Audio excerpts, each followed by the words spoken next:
everyone. My name is Julius Henderson, and I am a senior at Southern Methodist University, so I'm studying biology and also minoring in Japanese. So I'm really excited to talk to y'all today, and one thing I want to say first and foremost is that the future is bright, all right? And I say that to mean that I think we all understand that this day and age, in order to really be effective, to be sustainable for the future, you have to be able to think about old problems in new ways. And I think that's kind of the idea behind the research that I did this past summer at UT Southwestern under the leadership and guidance of Dr. J.W. Schneider, along with Dr. Sarah Lovely and Sean Ghosh, on a project entitled Exploratory Model for Heart Repair, suggesting a potential new treatment option for the future. So I will certainly get into my presentation and also provide you with a bit of background information just to get you started. All right, so myocardial infarction is an extension of cardiovascular disease, which is of course still the leading cause of death and debilitation in the country today. And unfortunately, MI, which is also known as a heart attack, occurs as a result of progressive loss of blood supply to and from the heart. And there are a lot of lasting effects that really can be detrimental down the road. One of them, of course, you have the blockage occurring from whether it's an atherosclerotic plaque or some other plaque or other causes that will lead to inflammation. And eventually there will be a fibrotic collagen-based scar that impedes the heart's ability to function and pump regularly, and ultimately down the road it leads to congestive heart failure and other issues that can really affect an individual's ability to live a long and prosperous life. These days, of course, they are actually a lot better about individuals surviving heart attacks, but there are still the after effects. So the heart failure there isn't more than a 50% survival rate over a 5-year period. So that leads to what my lab has been doing, a lot of research and looking into different ideas and models of ways to treat the after effects of the heart attack. And they started off by looking at these small molecules, one of which was called isoxazole. So this is a small organic molecule that has the ability to be injected into the heart, and it shows observable remodeling functions that contributes to the heart's ability to return from that state after it's been infarcted. But by looking at these small molecules like isoxazole, that led to the study of larger biomolecules, which was the study, the focus of my study, particularly alginate and molecular matrix hydrogels.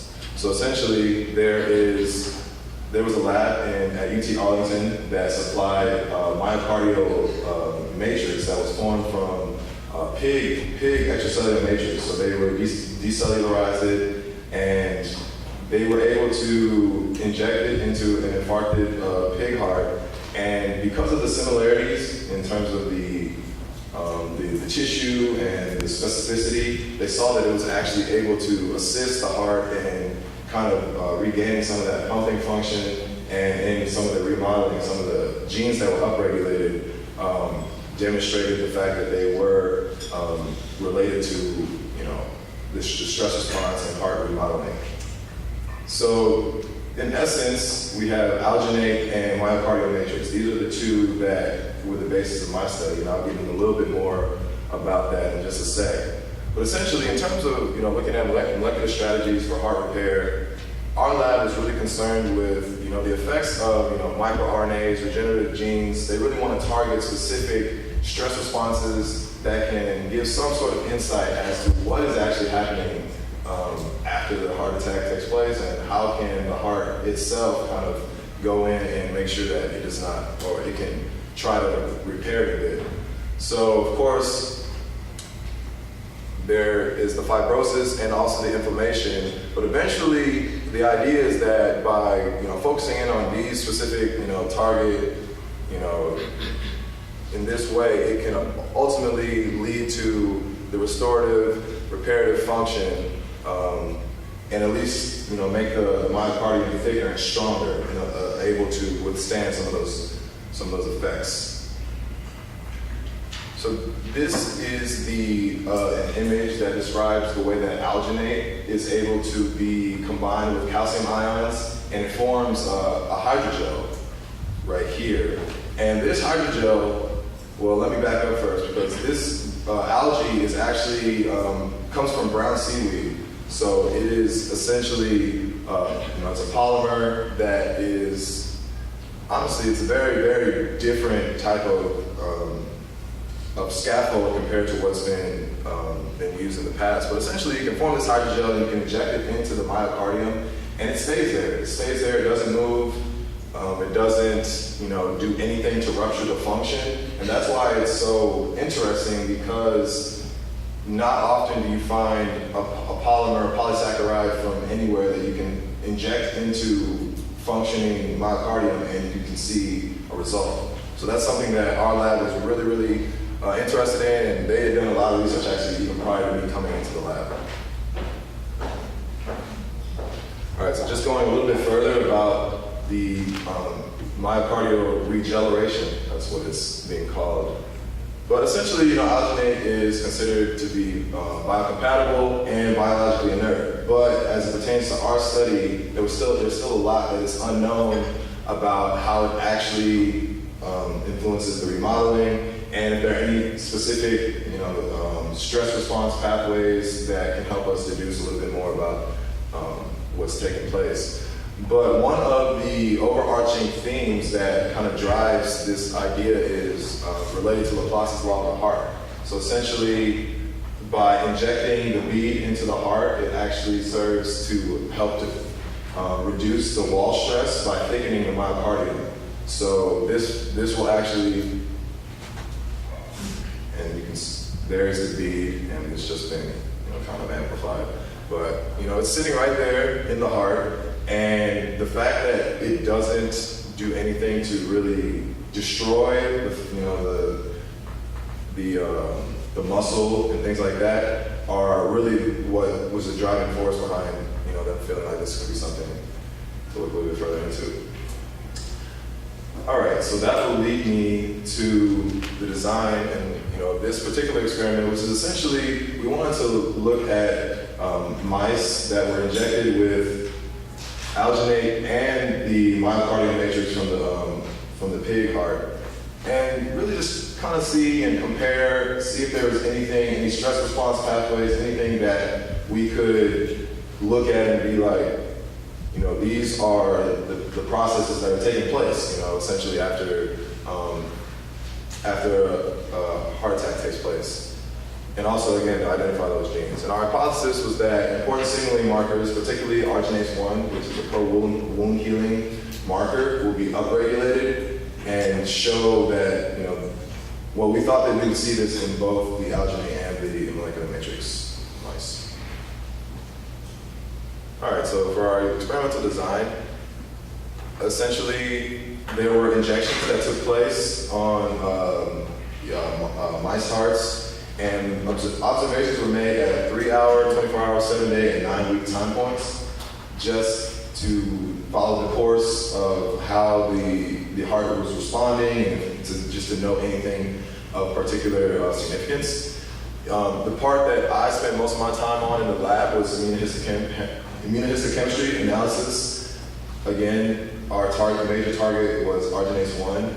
But I would like to point out the importance of us using a mom kit, which is what we did in this case, in the sense that because we were using mice, we wanted to make sure that we blocked out any endogenous immunoglobulins that could have been already a part of the mouse genome and things like that. So it was actually vital that we use the mom kit, and we actually did an experiment using it and without using it, just to make sure that all the signal that we did saw was actually a result of the upregulation of genes and not just background. Okay, so after that, there was also a Western blot analysis with particular targets of ERK and STAT and MEC, which are all related in a similar pathway. So just to see if these genes were being expressed, and also quantitative PCR analysis of certain miRNAs, like I was mentioning earlier. MicroRNAs are believed to be an increasing, have a relationship with the stress response following MI. So that was one thing that we wanted to look at, is kind of to also just get more information.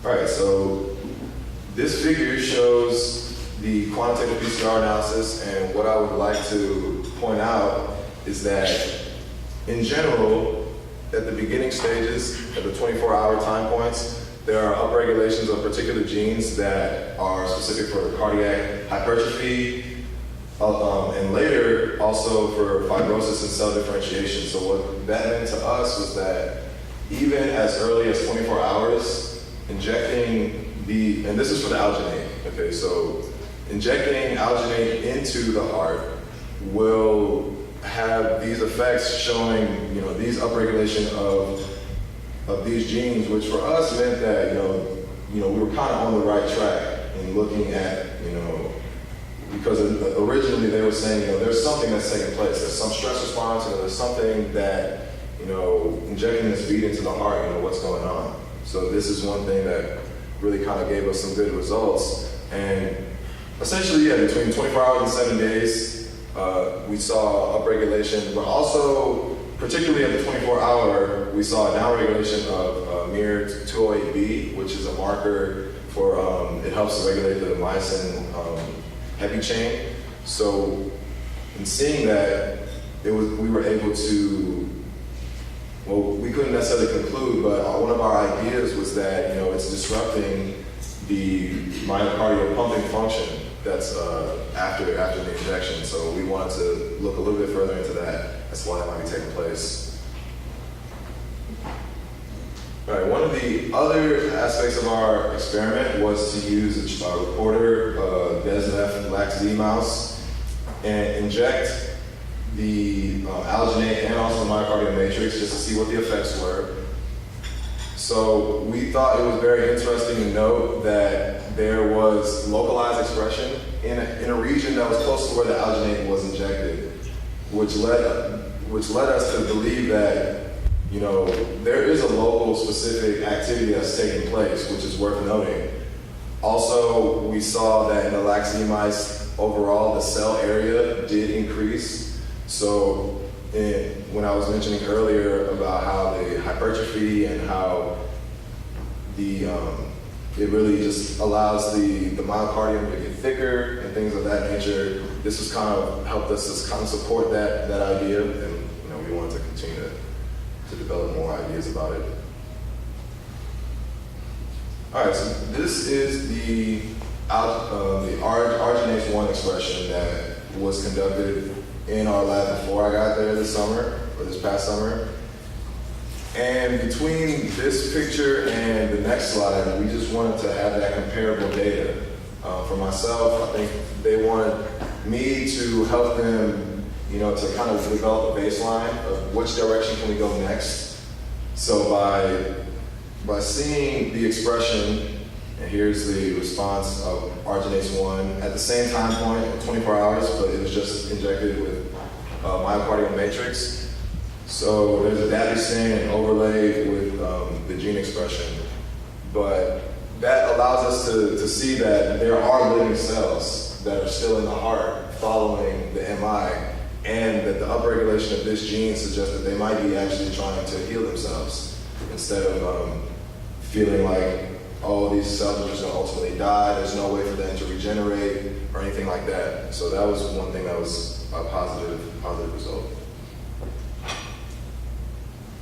All right, and in this picture, we are showing that although we weren't able to directly assert that it helped with the systolic function, we did note that it did not prevent normal function of this, in the left ventricle. So for us, that allows us to at least know that this material that's in the heart is not really degrading it in a sense. So that is a positive result because it allows us to proceed in knowing that the heart is actually something that we can help it if we use, I guess, these materials. All right. Similarly, the Western blot analysis, which was conducted by another member of the lab, was also intended upon looking at the expression and seeing if there were similar pathways. So the fact that we saw some of the same genes being upregulated suggested that whether it's the alginate, whether it's the myocardial matrix, the same processes may be taking place, but it really was a matter of us feeling like we had to go further because this is still a very primitive aspect of the study. All right, so leading me to a few of the conclusions that we were able to draw in my short time. Of course, the alginate's myocardial engraftment exhibits characteristics of wound healing mechanisms, which we thought was very interesting. That was kind of the basis for why they wanted me to do some exploration. So I think we're on the right track. Alginate can serve as an important role for a successful engraftment of stem cells, and that was kind of the extension of what our lab wanted to look at even further, was seeing if they can use stem cells, obviously, to induce specific differentiation in the myocardium. Also, MEF2 activity is represented in our study. So for us, that lets us know that there is an initial stress response. The heart is trying to do something as a result of this bead being injected. We don't exactly know what, but the fact that there is a response and it's not one that is detrimental is a positive sign for the future. And finally, arginase in both alginate myocardium and myocardial matrix suggests some sort of restorative function that needs to be obviously looked at a little bit further in the future. All right, so future directions would allow myself or the lab, they mentioned that they wanted to continue to look at other signaling markers, particularly for hypertrophy, because that is one of the things that leads to the heart failure when your heart gets too big. So they want to really focus in on those, on that condition specifically. And also more tests to compare the two. The myocardial matrix, which we got from a different lab, kind of came on in about the middle of the summer. So it was even more new and innovative in a sense, but they really want to just kind of get more baseline comparisons between the two. All right, so these are a few of the acknowledgments that I have. Of course, the Precision Scientist Training Program for allowing me the opportunity to work this past summer, and I will take any questions.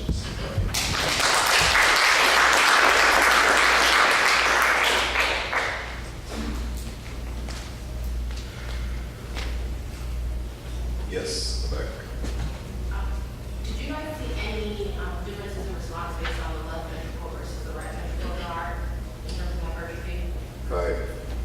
For our study, I think the major concern was the left ventricle, and that was kind of what we focused in on, just because that was kind of the major, you go through the left ventricle before you exit out the body. So that was kind of where the main function was our focus.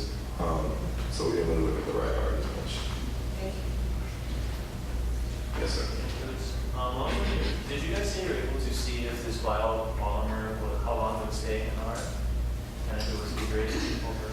Right. So for the alginate, as a matter of fact, when you inject it into the heart, it kind of just stays there. It stays there as this little bead. And what was so interesting was that it could stay there and it wouldn't be degraded, and it would still, contribute to some of that, the thickening of the myocardium and things like that. However, the ECM, the porcine matrix, I guess one of the differences was that it did actually kind of, I wouldn't necessarily say dissolve, but it kind of mixed in with the tissue that was already in that heart. So that was kind of interesting just to see that it didn't stay, in its bead form as if it were the alginate.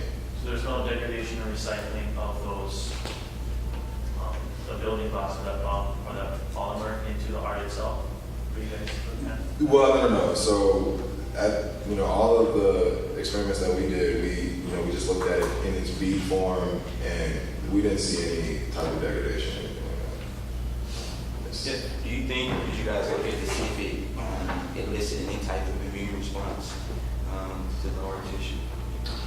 We were while the time I was in the lab, that was one of the things that they did want to, as an extension, kind of look at. And there are other labs at UT Southwestern that I think they collaborate with at times. For us, the main focus was looking at the function of the myocardium. Yes. Can you speak a little more to the observation where you showed the decrease in microRNA-288 and its involvement in myosin conformation? How would that fit into? Well, I think for us, the ultimate idea was that,